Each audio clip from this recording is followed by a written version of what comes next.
السلام علیکم سامعین، 14 ذی القعدہ اور 23 مئی ہیں۔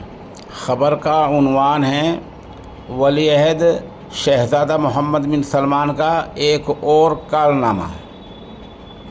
دراصل 2 دن پہلے ہسپانیہ، آئرلینڈ اور ناروے نے فلسطین کو باضابطہ اور باقاعدہ علیحدہ ملک تسلیم کرنے کا اعلان کر دیا ہے۔ ایک ملک نے فلسطین میں اپنا سفارت خانہ کھولنے کا اعلان کر دیا ہے۔ اس اعلان کو دیکھ کر اور اس طرح کی باتوں کو دیکھ کر سعودی ولی عہد شہزادہ محمد بن سلمان ایک بار پھر حرکت میں آئے ہیں۔ کتنی حرکت میں آئے ہیں؟